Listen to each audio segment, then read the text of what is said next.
오늘 우리에게 주시는 하나님의 말씀은 한 절만 읽어볼게요. 시편 19편 7절 말씀입니다. 우리 한 목소리로 같이 한번 읽어봅시다. 시작. 여호와의 율법은 완전하여 영혼을 소성시키며 여호와의 증거는 확실하여 우둔한 자를 지혜롭게 하며. 아멘. 오늘 소요리문답 40번째 시간이에요. 오늘 은혜의 외적 방편 첫 번째 시간으로 말씀에 대해서 함께 상고해 보도록 하겠습니다. 문답 한번 해볼게요. 88문부터 90문까지 88문입니다. 그리스도께서 우리에게 구속의 은혜를 전달하시는 은총의 외적 방편은 무엇인가?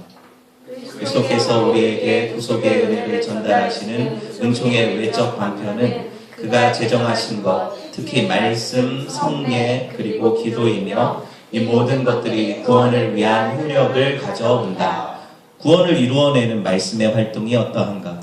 하나님의 영이 말씀을 읽는 것과 특히 하나님의 말씀의 설교를 통하여 죄인을 확신케 하며 회심시키며 믿음을 통하여 거룩함과 의로 안에 세우사 구원에 이르게 하신다.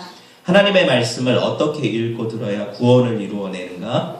우리가 근면함과 준비와 기도로서 임하며 믿음과 사랑으로 이 말씀을 받으며 마음에 새겨 삶 속에 실천하면 하나님의 말씀이 구원을 이루는 과정에서 효력을 발휘하게 된다. 네. 지난 시간 우리가 은혜의 내적인 방편에 대해서 말씀을 나누었어요. 물론 잊어버리셨을 수 있지만 그래서 잠시 한번 생각을 다시 해볼게요. 복습을 해볼게요. 지난 시간에 이런 문이 있었어요. 물음이 있었어요. 우리의 죄 때문에 받게 될 하나님의 진노와 저주를 피할 수 있도록 하기 위해서 하나님이 우리에게 요구하시는 것이 무엇인가? 이런 질문이 있었어요. 전혀 기억을 못 하시는 것 같은데 이 질문에 대한 답이 두 가지로 나뉘었죠. 하나는 은혜의 내적인 방편이 있고 하나는 은혜의 외적 방편이라 이렇게 답을 했어요. 내적 방편에 대해서 지난 시간에 공부를 한 거거든요. 뭡니까? 회개와 믿음, 회개와 신앙에 대해서 공부를 했잖아요. 내적으로 성령이 역사하셔서 죄인들을 회개케 하고, 그쵸? 죄를 돌이키게 하고, 그리고 누구를 향하게 한다? 그리스도를 향하게 하는 믿음을 갖게 한다. 그쵸? 이게 내적인 은혜의 방편이라고 했어요. 그런데 오늘 내적인 것뿐 아니라 외적으로 주시는 은혜의 방편, 방법이라는 거거든요. 방법들이 있다는 거예요. 이거를 오늘 공부를 하게 될 거예요. 오늘 세 가지 얘기하잖아요. 뭡니까? 말씀과 성례와 기도다. 그쵸? 같이 읽었는데 네, 그렇다는 거예요. 오늘 그걸 좀 생각을 해보려고 해요. 하나님께서 이 세 가지 방편을 우리에게 허락하신 이유는 하나님이 제정하신 이 방법들을 통해서 우리가 하나님의 주시는 그 구원의 은혜를 받아 누리도록 하나님이 우리에게 허락하신 은혜라는 거예요. 이 세 가지 이외에 어떤 다른 것들은 사실 은혜의 방편으로 주시지 않았기 때문에 다른 걸로 은혜를 받으려고 하면 문제가 생겨요. 이해가 되셨습니까? 하나님이 제정하신 방법 이외의 것들로 내가 은혜를 받으려고 하면 문제가 생긴다는 거예요. 자, 여러분 앞으로 이제 이것을 살펴볼 때 우리가 이 문답을 하게 되면 어떤 생각이 드냐면 이런 질문이 생각이 나요. 내용이 중요하냐 아니면 그릇이 중요하냐? 내용을 담는 그릇이 중요하냐? 이렇게 묻는다면 많은 사람들이 대부분 내용이 중요하다 이런 대답을 하게 될 거예요. 맞죠? 맞는 말이에요. 하지만 여러분 아무리 좋은 내용이라도 그것을 담아낼 그릇이 없다면 전달되지 않잖아요. 그렇죠? 그러니 그릇도 필요 없는 것이라고 얘기할 수 없다는 거예요. 우리가 예배하는 외적인 형식이 있죠. 맞죠? 이 외적인 형식이 필요 없습니까? 필요하다는 거예요. 내용을 담아내는 그릇이라는 거예요. 우물에 달려갔는데 우물이 깊어요. 뭐가 있어야 그거를 길어 먹겠습니까? 끈달린 두레박이 있어야 길어 먹든지 아니면 양수기로 퍼내야 먹는 거 아닙니까? 그렇죠? 이런 방법들이 필요 없는 게 아니라는 얘기를 하는 거예요. 여러분 그래서 중요한 건 뭐냐면 어떤 방법이든 내가 고안해내서 은혜를 받으면 된다. 이거 잘못됐다고 했죠. 하나님이 주신 외적인 방법 세 가지가 있다는 거예요. 은혜를 받는. 그게 뭐라고요? 말씀과 성례와 기도다. 어렵지 않죠. 이걸 기억하면 돼요. 다른 거를 잃어버려도 외적인 은혜의 방편은 말씀, 기도, 성례 이것만 기억하면 된다는 거예요. 특별히 여러분 하나님께서 그러면 이런 세 가지 말씀, 성례, 기도라는 방편을 이용하셔야만 사람을 구원하실 수 있습니까? 이런 질문을 한다면 그 질문에 대한 답을 성경은 아니라고 하죠. 하나님은 어떤 방법으로든 사람을 구원하실 수 있어요. 그런데 문제는 뭐냐면 하나님께서 어떤 특수한 방법으로 구원해내실 수도 있지만 하나님이 구원을 주시는 가장 일반적이고 보편적인 방법은 이 세 가지라는 거예요. 그러면 우리는 항상 어떤 특별한 것만 기대하기보다 실제적으로 일반적으로 하나님이 주시는 구원의 방법을 이용하는 게 더 중요하죠. 말씀, 성례, 기도를 통해서 구원의 은혜를 못 누리는 사람이 어떤 환상이나 어떤 갑작스러운 기적이나 이런 걸 기대한다고 해서 그걸 통해서 은혜 받고 구원받는다는 것이 얼마나 어려운 일이라는 거예요. 말이 이상하네요. 그죠? 얼마나 어려운 일이냐는 거예요. 오히려 하나님께서 내신 이런 정확한 방법들을 통해서 은혜 받는 것이 훨씬 더 쉽고 맞는 방법이다. 이거를 여러분 기억하셨으면 좋겠어요. 네. 우리가 이런 것들을 무시하기 시작하면 사실은 하나님을 무시하는 거예요. 왜? 이 외적인 방편 또한 누가 제정하셨다고 했어요? 하나님이 제정하셨다고 했잖아요. 그러니까 하나님 제정하신 방법 나는 필요 없습니다. 이거는 정말 교만한 거죠. 이게 불신앙이에요. 하나님이 정해주신 방법으로 나는 은혜를 받겠습니다. 이게 바른 마음이죠.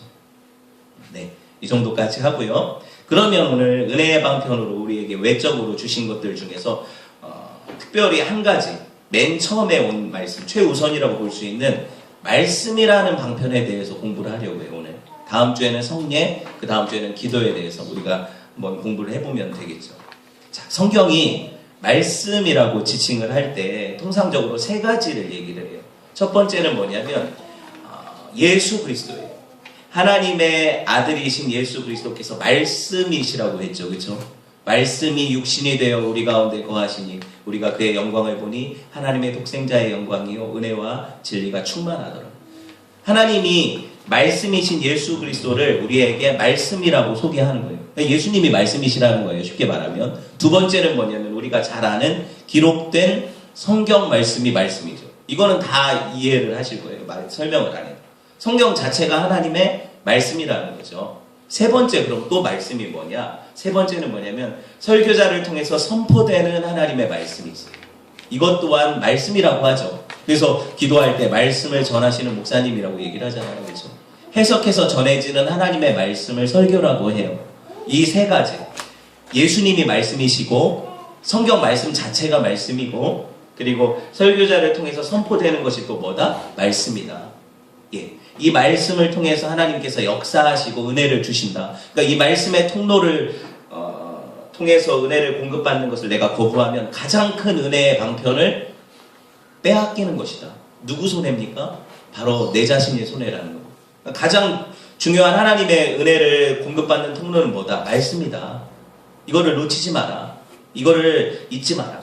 오늘 특별히 저와 여러분이 공부하게 될 것이 예수님에 대한 것은 아니고 하나님의 말씀, 기록된 하나님의 말씀인 성경, 그리고 선포되는 하나님의 말씀인 설교, 이 두 가지를 중점적으로 오늘 공부를 하게 될 거예요.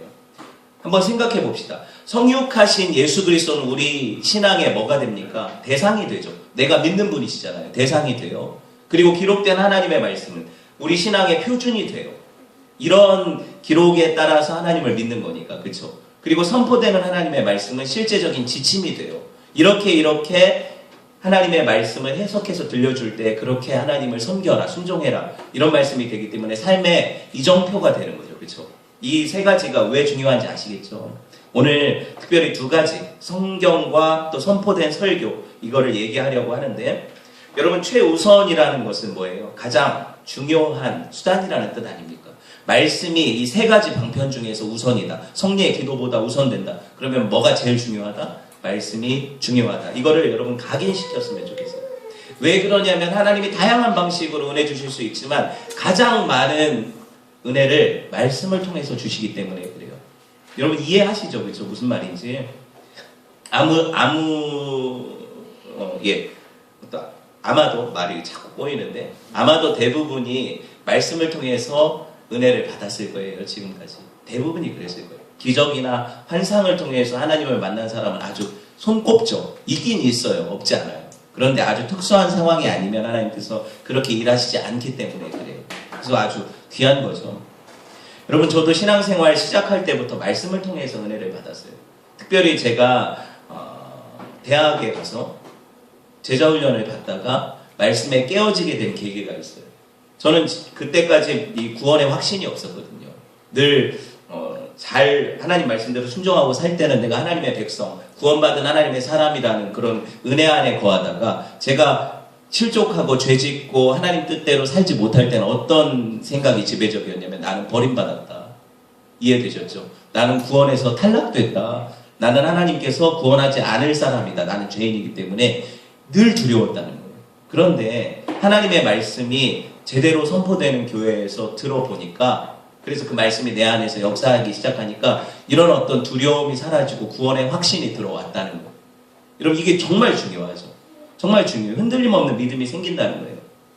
여러분, 사도 바울이 자기 사명을 뭐라고 표현을 하냐면 고린도전서 1장 17절에서 예수님께서, 그리스도께서 나를 보내심은 세례를 주려 하심이 아니라 오직 복음을 전하게 하려 하심이다. 이렇게 표현하고 있거든요. 자기 사명이 뭐래요? 복음을 전하는 것이 자기 사명이래요. 외적인 은혜의 수단인 성례, 그 안에 들어간 게 세례잖아요. 그렇죠? 이 세례보다 중요한 게 뭐다? 말씀이다. 복음이 왜 말씀이냐? 복음은 좁은 의미에서 하나님의 말씀이에요. 그리고 여러분, 예수 그리스도의 구속사역이 있죠. 그렇죠? 이거를 우리가 얘기할 때 복음이라고 하잖아요. 예수님이 우리를 위해서 대속해 죽으셨다. 이 죽음에 대한 어떤 십자가에 대한 이야기를 복음이라고 하잖아요. 우리가 그렇게 이해를 하잖아요. 좁은 의미의 이야기. 넓은 의미에서의 복음은 뭐냐면, 넓은 의미에서 복음은 하나님 말씀 전체를 얘기를 해요. 그래서 우리가 복음을 들었다 할 때 하나님 말씀을 들었다는 것과 동의라고 생각을 하시면 돼요. 창세기 1장에 보면은요, 하나님이 세상을 뭘로 창조하십니까? 하나님의 말씀을 통해서 창조를 하세요. 여러분, 말씀이 능력이 있습니까? 없습니까? 말씀에 능력이 있다는 거예요. 하나님이 없는 것을 있는 것으로 만드신 그 방편이 말씀인데 어떻게 말씀을 무시합니까? 그렇죠? 우리 안에 믿음을 생성해낼 수 있는 능력도 뭐예요? 하나님의 말씀이에요. 믿음은 들음에서 나고 들음은 그리스도의 말씀으로 말미암느니라. 말씀을 듣게 될 때 없던 믿음이 생겨나죠. 신기하지 않습니까? 창조의 능력이 있다는 거예요. 여러분 보세요. 태초에 하나님과 함께 하셨던 이 말씀이 곧 예수님이시고, 그렇죠? 그리고 그 말씀이 우리를 통해 선포되어지는 하나님의 어떤 능력인데, 프란시스 셰퍼라는 유명한 신학자가 있어요. 이 사람의 표현을 빌리면 하나님은 거기 계시고 말씀하시는 하나님이세요. 하나님 실제 존재하신다는 거죠. 그리고 그분은 늘 우리에게 말을 걸어오신다는 거예요.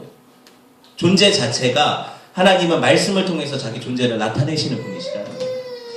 하나님이 인격자라고 할 때 인격의 특징이 있지 않습니까? 지, 정, 의를 통한 의사소통을 하게 돼요.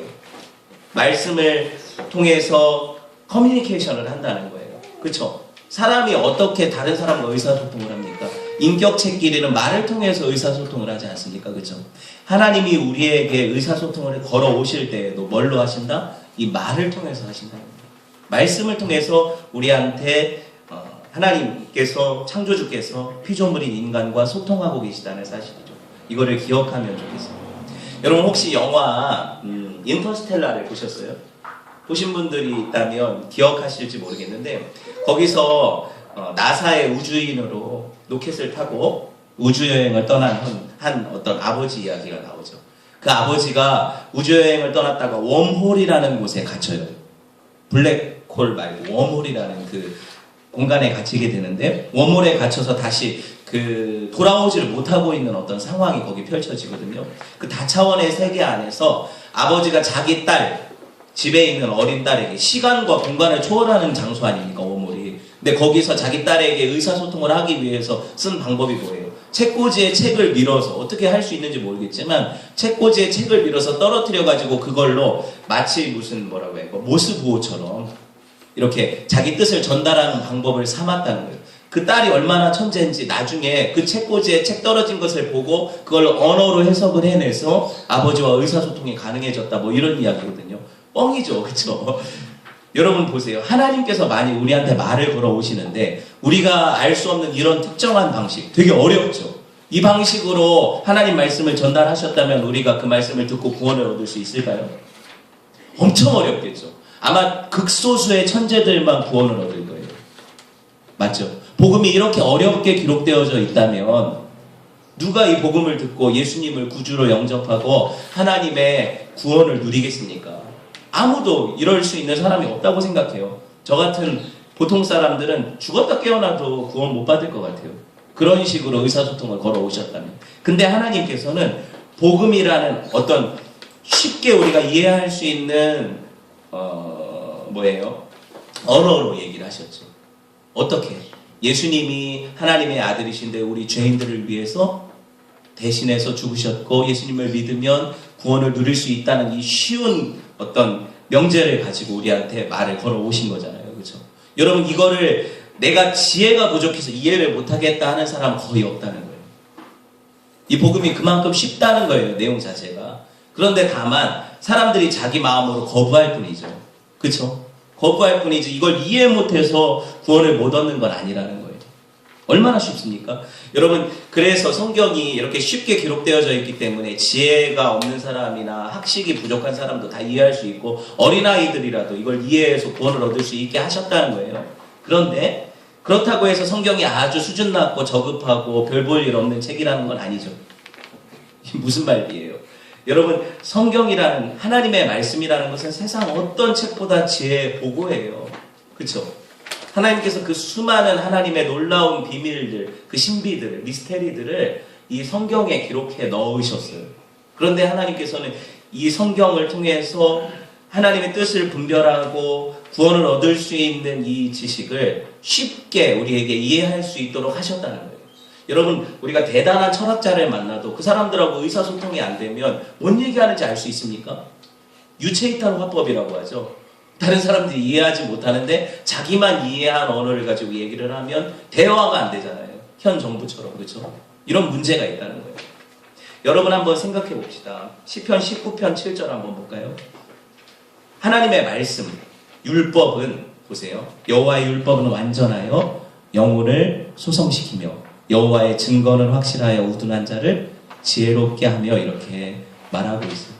하나님의 말씀은 완전하다. 세상 어떤 지혜보다 완전하다. 이 말씀을 듣고 읽으면 영혼이 살아난다. 소성케 된다. 살아난다는 거예요. 신기한 거는 하나님 말씀을 들을수록 인생에 있어서 지혜자가 된다는 거예요. 내가 지혜가 부족합니까? 하나님의 말씀을 읽으면 그 말씀에 묻어있는 지혜가 나한테 온다는 거예요. 놀라운 일 아닙니까? 하나님은 이스라엘 백성들을 애굽에서 구원해내신 이후에 시내산에서 모세를 통해서 율법을 주셨어요. 구약시대의 율법이 하나님의 말씀 맞죠? 그리고 하나님은 신약에 와서 예수 그리스도를 통해서 아까 설명해드렸던 복음이라는 말씀을 주셨어요. 그렇죠? 율법도 말씀이고 복음도 하나님의 말씀이다. 이거는 모순되지 않아요. 여러분, 로마서 1장 16절에 보면 바울이 어떤 고백을 합니까? 내가 복음을 부끄러워하지 않는다.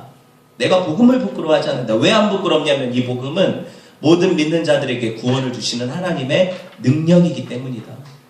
유대인들 뿐만 아니라 저 믿지 않던 헬라인들에게도 이 복음의 능력이 들어가면 믿음이 생기고 하나님이 구원하시는 능력이 발현된다는, 놀랍지 않습니까? 우리가 복음을 들었을 때를 한번 생각해 보세요.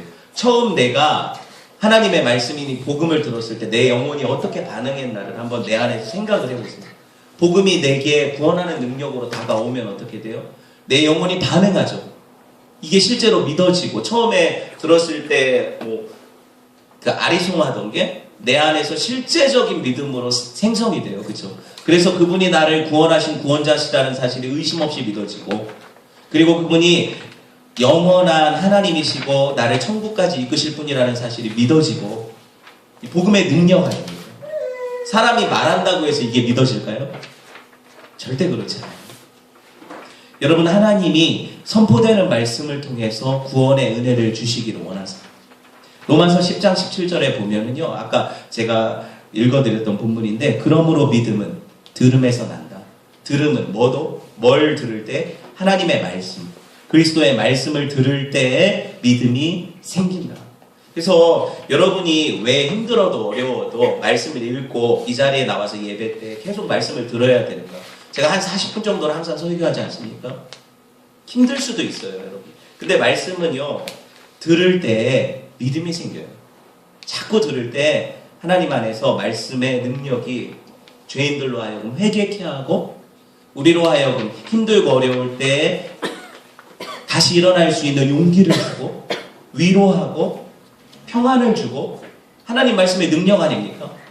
말씀을 들을 때 내가 의심하고 세상이 이렇게 이따위인데 내가 살아 뭐하나 이런 마음을 가질 때 하나님께서 다시 살 힘을 주시지 않습니까? 이게 말씀의 능력이라는 거예요. 이걸 경험해 본 사람만 알아요. 너무 신기한 게 뭐냐면 이건 내 안에서 생성해낸 게 아니에요. 하나님께서 말씀을 통해서 내 안에 만드신 거예요. 그래서 이 말씀의 능력을 경험한 사람은 결코 구원이 내 안에 있다고 생각하지 않아요. 하나님이 주시는 거라고 믿게 되는 거죠. 놀라운 것 아닙니까? 여러분, 저는 이거를 모를 때는 계속해서 내가 믿으려고 했어요. 왜? 저도 교회 오래 다녔고 모태신앙이었고 다들 교회 안에서는 믿음 좋은 사람들이 칭찬받으니까 저도 좋은 믿음 갖고 싶어서 엄청 노력했어요. 안 되더라고요. 왜? 믿음은 내가 만들어내는 게 아니니까 주셔야 되는 거예요. 믿음을 자라게 하시는 분도 누구세요? 하나님이세요. 내가 자라나야지 해서 자랄 수가 없어요. 여러분, 저 아이와 같이 공급하는 은혜가 있어야 계속 자라는 거예요. 놀랍지 않습니까? 여러분, 기독교는요, 하나님께서 죽어있는 사람들을 흔들어 깨우시는 거예요. 살리시는 거예요. 죽어있는 사람이 스스로가 나는 살아봐야지 할 수 있습니까? 아무런 의지도 없고 아무런 능력도 없어요, 그 안에. 하지만 하나님께서 생기를 불어넣으셔서 말씀을 통해서 그를 살리실 때 살아나는 거고 그가 자라나는 거예요. 이게 바로 하나님의 말씀의 능력이라는 거예요. 여러분, 하나님께서 우리에게 이런 어떤 말씀의 은혜를 주실 때 우리가 죄와 허물로 죽었던 내 자신을 인식하게 되죠. 내가 하나님 은혜 아니면 살 수 없던 사람이구나. 말씀 통해서 깨달았지 뭘 통해서 깨달았습니까? 그렇죠? 내가 그냥 이대로 살다가는 멸망받을 수밖에 없구나. 나에게 정해진 코스는 지옥이구나. 이걸 어떻게 알았어요? 말씀을 통해서 알았죠. 내가 이거를 벗어날 수 있는 방법은 오직 하나님을 의지하고 예수님의 복음을 받아들이는 거구나. 이걸 어떻게 알았어요? 말씀을 통해서 알았죠. 말씀이 능력 아닙니까? 말씀이 사람을 살리는 거예요. 말씀 안에 있어요. 여러분, 그래서 기독교는 말씀의 종교예요. 인간에게 믿음 주시고 회심시키시고 영생을 주시는 것은 하나님의 말씀이에요. 여러분, 이 얼마나 중요한가요? 재밌는 사실은요, 우리가 말씀을 읽는 것도 물론 우리 영혼을 자라게 해요. 근데 하나님은 말씀을 듣는 것을 통해서 역사하시는 그 파장을 더 강하게 하셨어요. 하나님 이 방식을 선호하셨다는 거예요. 신기하죠? 이스라엘의 역사를 보면 여러분 신명기 6장에 뭐라고 합니까? 쉐마 이스라엘 아도나이 엘로힘 뭐예요? 들으라 이스라엘아 내 하나님 여호와는 한 분이신 여호와다. 이렇게 얘기하실 때 여러분, 하나님께서 이스라엘 백성들에게 당신을 선포하시는 방법이 말씀을 듣게 하는 방법이었어요. 이것도 이해가 되는 게 지금은 우리가 문자나 활자가 인쇄술이 발달이 돼서 누구나 성경을 가지고 한 집에도 성경이 몇 권씩 있지만 이전 시대에 성경을 필사하던 시대에 성경이 얼마나 귀했겠어요. 한 동에 하나 있었겠죠. 그 성경을 누가 읽어줘요? 서기관이나 랍비들이 거기 있던 어떤 제사장들이 읽어줬을 거 아닙니까? 그러면 백성들은 자기가 가진 성경이 없기 때문에 회당에서 아니면은 그 성전에서 말씀을 선포하고 읽어주는 것들을 듣고 신앙생활을 했다는 거예요. 내가 읽고 싶어도 귀한 말씀을 읽을 수가 없어요. 이 들음을 통해서 하나님께서 구원하는 역사를 주셨다는 거예요. 여러분, 설교자가 필요합니까? 안 필요합니까? 설교자의 역할이 필요하기 때문에 하나님이 설교자를 세우시는 거예요. 제가 이 자리 보존하라고 이런 얘기를 하는 게 아니라 뭐 중요해요? 하나님께서 설교자를 통해서 말씀을 선포하시죠. 그리고 죄인들에게 회심하고 구원을 주시는 능력이 강단에 선포되는 말씀을 통해서 하나님이 역사하시기 때문에 그래요. 하나님의 말씀을 읽는다고 해도 생각해 보세요. 이 말씀이 무슨 뜻인지 깨닫지 못하는 게 얼마나 많아요. 성경 읽다 보면 이해가 안 되죠. 되게 많은 부분이. 근데 설교자가 하는 역할이 뭡니까? 이 말씀을 해석해서 이해할 수 있게 쉽게 그쵸? 설명해드리고 그래서 그것이 이해되어져서 말씀이 반응하게 되는 거예요. 설교자가 필요해요, 안 필요해요? 필요하다는 거예요. 물론 저도 인정하는 게 말씀 자체가 능력이에요. 말씀 자체가 능력인데 하나님은 이 말씀이 이해될 때 더 강하게 역사하세요. 이해되지 않는 말씀이 내 안에서 살아 움직인다는 것은 좀 어불성설 아닙니까? 그렇죠? 이해되어야 그 말씀이 나를 움직이죠. 그렇죠? 하나님께서 이렇게 역사하신다는 거예요. 사도행전에 보면은요, 이런 예가 많아요. 에디오피아의 한 여왕이 자기 그 금고를 맡은, 그 왕의 곳간을 맡은 내시 하나를 이렇게 휴가를 보냈는지 어땠는지 유대 땅으로 그 내시가 왔어요. 사도행전에 보면. 그 간다게라는 여왕의 내시인데, 이 내시가 유대 땅에 왔는데 하나님께서 그 내시에게 빌립이라는 사람을 보내서 그 내시를 만나게 하시는 거예요. 성령께서 이끌어 가셔서. 왜 그 사람을 만났을까 가보니까 그 내시가 마차에서 이사야라는, 성경 아시죠? 이사야서를 읽고 있었는데 이 읽고 있는 내용이 도무지 깨달아지지 않는 거예요. 내용이 어려워서 이게 도대체 뭔 얘기인지 모르는 거예요. 이사야서에서도 특별히 뭐예요? 예수님을 증거하는 메시아 본문이거든요. 이걸 읽고 있었는데 이해가 안 되니까 이거 뭐 어떻게 할 바를 모르고 있었는데 빌립이라는 사람을 하나님이 보내셔서 그 내시를 만나게 하시고 그 말씀을 풀어서 해석해서 들려주게 하시죠. 그때 내시가 어떻게 해요? 그 말씀을 이해하죠. 이해하고 나니까 최근에 예루살렘에서 죽으신 예수님이 바로 하나님의 아들이시고 나의 구원자시고 지금 이사야에서 말하는 이 고난받는 종이 바로 그 예수님이라는 뜻이구나. 이걸 알게 되는 순간에 믿음으로 예수님을 영접하게 돼요. 그리고 나서 어떻게 해요? 마차에서 내려서 물가로 가가지고 나 지금이라도 세례 받고 싶으니까 뭐 거리끼는 게 없으면 세례를 달라 해서 빌립이 세례까지 줘요. 그리고 전승에 의하면 그 에디오피아의 간다게 여왕의 내시가 에디오피아로 돌아가서 이디오피아가 기독교 국가가 되지 않았습니까? 실제로 일어난 일이에요. 놀라운 사건 아닙니까? 하나님께서 이렇게 역사하신다는 거예요. 또 한 가지 예를 들어볼까요? 부활하신 예수님을 만난 엠마오상의 두 제자가 있어요. 엠마오라는 길로 내려가고 있었는데 예루살렘에서 최근에 예수님이 죽으신 것 때문에 시리에 빠져 있었어요. 왜 예수님이 죽으셨을까? 하나님의 아들일로 믿었는데 그분이 나의 구원자라고 생각했는데 왜 그렇게 힘없이 죽으셨을까? 실망하고 내려오는 두 제자를 어떤 사람이 와가지고 길동무를 하는 거예요. 누군지 몰랐어요. 그런데 그 사람이 그 제자들에게 하나님의 말씀인 성경을 풀어서 얘기하면서 예수님에 대해서 설명을 해줬어요.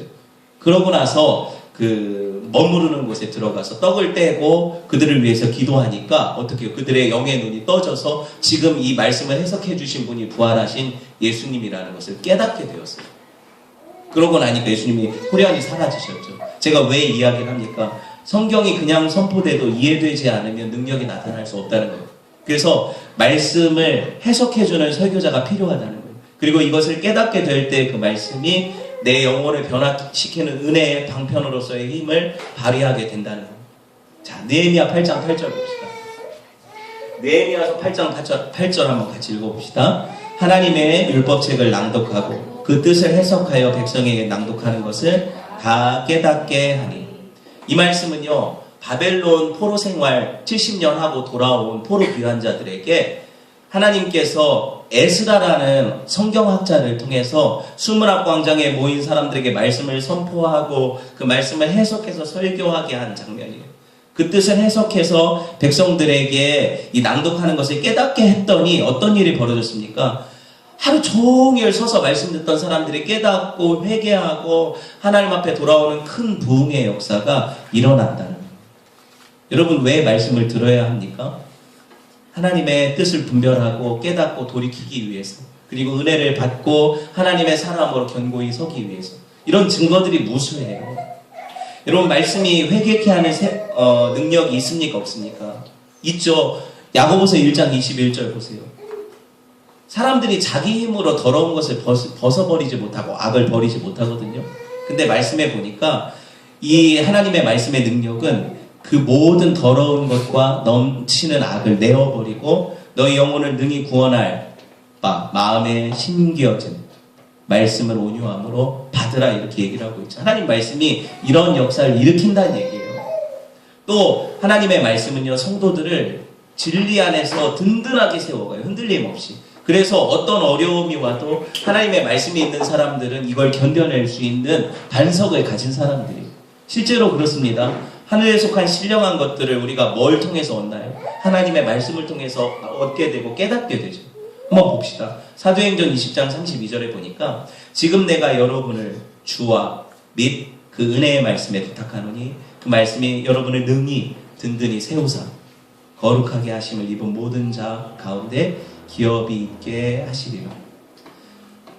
예수님과 그분의 말씀, 그렇죠?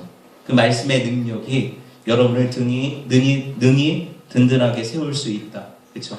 그리고 거룩하게 하실 수 있고 그 말씀을 통해서 하나님의 하늘에 속한 신령한 모든 것들을 기업으로 누리게 하신다.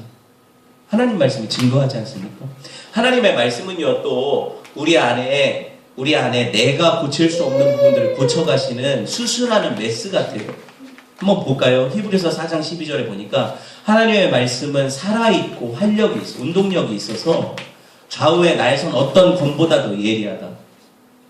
칼은 뭐 하는 거예요? 물론 싸우는 데 쓰지만 여기서는 수술용 메스를 얘기를 해요. 내 혼과 영과 관절과 골수를 찔러 쪼개는 말씀. 그래서 내 안에 죄가 들어올 때 그 죄를 도려내는 것은 하나님의 말씀의 메스라는 거예요. 내 안에 의심과 두려움이 올 때 의심과 두려움을 절개하고 그걸 수술해내는 것은 뭐예요? 하나님의 말씀이라는 거예요. 하나님의 말씀의 검이 우리 마음뿐만 아니라 생각과 뜻까지도 다 분별해내고 이게 잘못됐다, 이거는 없어져야 된다, 이건 하나님 앞에 바르다, 이거를 판단해내는 능력이라는 거예요. 그래서 우리를 수술해서 우리를 회복시켜 가시는 하나님의 말씀이라는 거죠. 놀랍지 않습니까? 여러분, 이와 관련해서 저는요, 말씀을 전하는 자의 자세에 대해서 좀 더 생각을 해보려고 해요. 이거는 이제 어떻게 보면 제가 들어야 될 말씀인데, 소리문답 89문이 뭐라고 합니까? 하나님의 영이 말씀을 읽는 것과 특히 하나님의 말씀의 설교를 통해서 죄인을 확신케 하여 회심시키며 믿음을 통하여 거룩함과 위로 안에 세우사 구원에 이르게 하신다. 이렇게 우리가 보았어요. 이에 근거해서 저와 같은 설교자는 어떻게 해야 되느냐? 첫째, 바른 교리를 때를 얻든지 못 얻든지 선포해야 돼요. 부지런히 계속해서 말씀을 전해야 돼요. 듣든지 안 듣든지. 두 번째, 성령과 말씀의 힘이 실증이 되도록 명백하게 전해야 돼요. 명백하게. 이거는 아닐 것 같다. 이런 어떤 의심을 가지고 전하면 어떻게 돼요? 사람들도 확신 없이 그 말씀에 휘둘리게 되죠. 그렇죠? 명백히 전해야 돼요. 왜? 하나님의 말씀이 실제로 능력이 있다는 걸 내가 믿어야 되고, 그리고 듣는 사람들도 그 확신에 전염될 수 있을 만큼 전해야 된다. 셋째는 뭐냐면, 하나님의 모든 뜻을 알아가도록 충성스럽게 전해야 돼요. 창세기가 내가 좋아하는 본문이니까 창세기만 설교한다. 잘못된 거라고. 창세기부터 계시록까지 모든 말씀이 하나님의 말씀이죠. 이걸 내 마음대로 가감하지 않고 전해야 되는, 그 순종해야 되는 것이 있어요. 또 한 가지는 청중의 이해력에 맞게 좀 뭐라고 해야 될까요? 현명하게 이것을 전해야 돼요. 내용을 이해시킬 수 있도록. 그러니까 어린아이들한테 전할 때가 다르고, 그렇죠? 지식인들한테 전할 때가 다르고, 청중들의 어떤 수준과 눈높이에 맞게 말씀을 전할 책임이 저한테 있겠죠. 설교자한테. 다섯째로 뭐냐면, 영혼을 사랑하는 마음으로 전해야 말씀이 능력이 생겨요. 그거 없으면 뭐예요? 소리나는 굴이 울리는 꽹과리 같다고 하잖아요. 어떤 말이든. 그리고 이 말씀의 목적은 하나님의 영광이 되어야 되고, 그리고 사람들을 구원하기 위한 그런 열정으로 진정성 있게 전해야 돼요. 이게 설교자에게 주시는 하나님의 말씀이죠. 그럼에도 불구하고 여러분, 하나님의 말씀이, 이 능력의 말씀이 선포될 때 어떤 사람들은 그 말씀에 반응해서 구원을 얻고 은혜를 받는데, 어떤 사람들은 구원을 받지 못하는 이유가 있다는 거예요. 알잖아요, 그렇죠? 전에도 몇 번 말씀드렸지만, 말씀을 비유를 하자면요, 말씀은 마치 이 빛과 같아요. 빛이 저한테 이렇게 올 때 제가 시신경이 죽어있다면 이 빛을 감지할 수 있습니까? 없습니까? 감지할 수 없죠. 맞아요. 말씀이 빛과 같아서 저한테 비춰져도 제가 시신경으로 이 빛을 느끼지 못하면 빛이 작용하지 못하는 거예요. 마찬가지예요. 말씀 자체가 죽은 영혼을 깨우는 능력이 있는 게 아니고, 우리 안에 성령께서 역사하셔서 그 말씀을 받아들이게 하실 때, 이걸 내적 소명, 유효적 소명이라고 설명을 몇 번을 드렸어요. 그렇죠? 우리 안에 하나님께서 유효적 소명을 주셔서 성령을 통해 이 선포되는 말씀을 깨닫게 하실 때 능력이 나타나요. 그러니까 어떤 사람들은 하나님의 택함이 없기 때문에 그 안에 성령의 역사가 없어요. 내적인 소명이 없기 때문에 말씀이 믿어지지 않고 받아들여지지 않기 때문에 회심의 역사가 안 일어나는 거예요. 근데 여러분 그럼에도 불구하고 왜 선포해야 됩니까? 누가 회심을 경험할지 안 경험할지 몰라요. 그죠? 내적 소명을 누가 받았는지 제가 어떻게 합니까? 말씀은 선포되어져야 되고 또 한 가지는 불택자들에게도 이 말씀에 반응해서 변화되지 않는 사람이 있다 하더라도 말씀의 기능 중에 하나는 뭐냐면 그 사람이 하나님 앞에 범죄한 죄인이라는 걸 깨닫게 해서 자기 죄를 스스로 핑계할 수 없게 만들기 때문에 말씀이 선포되어져야 돼요. 나 못 들었다. 이게 죄인 줄 몰랐다. 이런 핑계할 수 없도록 내가 죄인이기 때문에 심판이 오는 거 아닙니까? 이거를 선포하는 역사가 계속해서 일어나야 돼요. 저는요, 하나님의 주권을 믿습니다. 하나님의 주권을 믿는다는 것은 하나님께서 하나님의 방법대로 죄인들을 구원하기도 하시고 또 심판받을 사람들을 그 심판에 떨어뜨리기도 하신다는 거예요. 저는 몰라요. 그래서 하나님의 신실하심을 의지하면서 하나님이 할 수만 있으면 모든 사람들을 구원해내시리라는 믿음 가지고 말씀을 선포하는 거죠. 저는요, 신앙의 가정에서 태어났어요. 그래서 어렸을 때에는 신앙의 가정에서 태어나면 자동적으로 믿음이 생기는 줄 알았어요. 근데 아니더라고요. 절대로 그게 아니더라고요. 내가 부모님이 예수 믿는다고 해서 내가 자동적으로 구원받는 게 아니더라고요. 반대로 말하면 부모님이 예수님을 안 믿었다고 해서 구원이 없는 것도 아니라는 거예요. 하나님이 은혜가 얼마나 강합니까? 그렇죠? 우리 안에 하나님 말씀을 따르려는 그런 강렬한 열망이 생겼다면, 지금 내 안에 그게 있다면 이게 나를 점검해보는 하나의 어떤 방법이 되겠죠. 내 안에 하나님 말씀을 듣고 싶고 말씀대로 살고 싶은 갈망이 내 안에 있어요. 그럼 나는 뭐예요? 하나님의 택한 백성이라는 거예요. 이게 없어요. 아무리 들어도 그냥 듣기 싫어요. 그러면 어때요? 난 아직 하나님의 택한 받은 백성이 아닐 수 있다는 거예요. 이거를 우리가 시금석으로 봐야 된다는 거예요. 디모데후서 3장 15절에서 17절 말씀, 여러분 디모데에게 바울이 편지하면서 쓴 말씀인데요. 디모데, 너는 어려서부터 성경을 알았나니 성경은 능히 너로 하여금 그리스도 예수 안에 있는 믿음으로 말미암아 구원에 이르는 지혜가 있게 하느니라. 이렇게 얘기를 하고 또 뭐라고 해요? 모든 성경은 하나님의 감동으로 된 것으로 교훈과 책망과 바르게 함과 의로 교육하기에 유익하니 이는 하나님의 사람을 온전하게 하며 모든 선한 일을 행할 능력을 갖추게 하려 함이라. 바울이 자기 영적인 아들로 삼은 디모데라는 사람을 향해서 편지를 했어요. 디모데가 에베소라는 교회에 젊은 목회자로 부임해 갔어요. 얼마나 젊은 목회자가 박해 시대에 목회하는 게 쉽지 않지 않습니까? 그렇죠? 그리고 교회 안에 반대 세력도 있었을 텐데 이거를 극복하게 하기 위해서 바울이 힘을 주면서 편지 썼는데, 네 믿음이 어디서 왔는지 생각해봐라. 이 믿음은 부인할 수 없는 네 외조모와 네 어머니가 가졌던 믿음의 계승이다. 넌 신앙의 유산을 물려받았다. 그리고 너는 어려서부터 말씀 안에서 연단받고 자랐다. 이 말씀이 어떤 능력이 있냐? 교훈과 책망과 바르게 함과 의로 교육하는 이 모든 능력들이 네 안에 역사한 말씀 안에 있었다. 이걸 기억해라. 그리고 네 은사를 불릴 듯이 해서 목회해라. 담대하게 말씀을 전해라. 너도 그런 은혜를 받았다면 왜 다른 사람들은 말씀을 통해서 그 은혜를 받을 거라는 생각 못하냐? 딴 사람들도 마찬가지다. 네가 그런 은혜를 말씀으로 통해서 받았다면 다른 사람들도 그런 은혜를 말씀을 통해서 받을 수 있다. 이 믿음이 말씀을 선포하는 믿음이에요. 베드로전서 2장 2절에 보면 갓난아기들이 뭐 먹어야 자라요? 엄마 젖을 먹어야 자라죠. 말씀을 사모한다는 것, 이건 뭐냐면 마치 아기가 엄마가 젖을 안 주면 떼쓰고 우는 것처럼, 그렇게 보채는 것처럼 우리가 하나님의 구원을 입은 사람들이라면 말씀이 목말라야 돼요. 나 이거 말씀 못 읽으면, 말씀 못 들으면, 예배 못하면 참 살 수 없습니다. 답답해야 되고, 하나님 말씀이 내 안에서 역사하지 않으면 내가 죽은 것처럼 느껴져야 돼요. 이해가 되십니까? 젖을 먹어야 자라죠. 말씀을 들어야 우리 영이 커가는 거예요. 말씀 계속 들어야 되고 공부해야 돼요. 여러분, 우리가 영양 부족이라면 잘하지 못하니까, 잘하지 못하는 교회를 향해서 하나님 얼마나 애타게 생각하실까? 10년 지나 20년 지나도 애기 모습으로 그대로 있다는 이게 정상입니까? 비정상입니까? 비정상이잖아요. 장성한 분량에 이르기까지 자라가야 되는 거죠. 하나님의 말씀이 여러분 잠자는 영혼들에게 잠자기 전에 내가 이 말씀 읽으면 잠이 그렇게 잘 오더라. 이거는 수면제죠. 이러면 안 된다는 거예요. 하나님의 말씀이 꿀송이같이 달다는 말씀을 여러분 기억하셔야 돼요. 다윗이 그렇게 얘기했잖아요.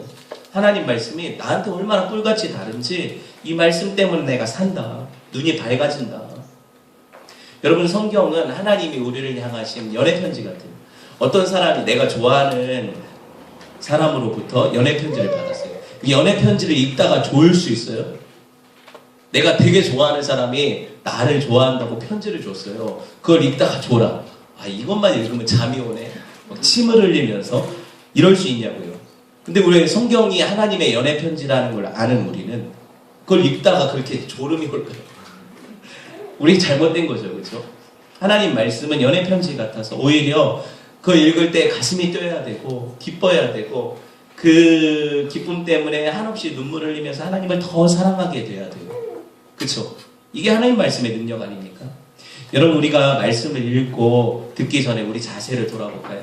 제가 아까 설교자의 자세를 얘기했다면 이제 듣는 자의 자세를 조금 더 생각해 볼게요. 듣는 자는요, 하나님 시편에 이런 얘기를 해요. 119편 18절에 내 눈을 열어서 주의 율법에서 놀라운 것을 보게 해 주십시오. 기도 아닙니까? 하나님 말씀 읽을 때 내가 내 지혜로 알게 하십시오, 이게 아니라 하나님 내 눈을 열어주십시오. 난 눈 멀었습니다. 그래서 보게 해주십시오. 하나님 뜻을 알게 하시고 하나님 사랑의 편지를 보게 해주십시오. 기도해라는 거예요. 이렇게 기도하며 말씀 읽으면 어때요? 그 말씀이 꿀송이같이 달죠.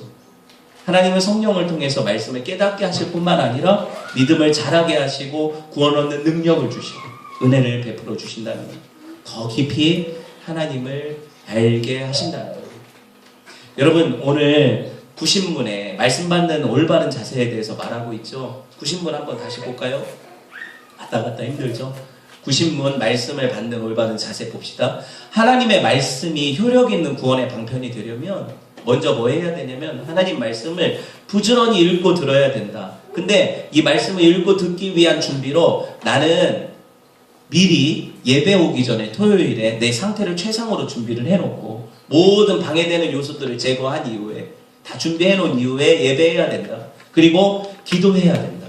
하나님께서 내 기도를 통해서 이 말씀을 깨닫게 하시기를, 그리고 그 말씀이 내 안에 역사하시기를 기도하고 와야 예배가 예배되는 거죠.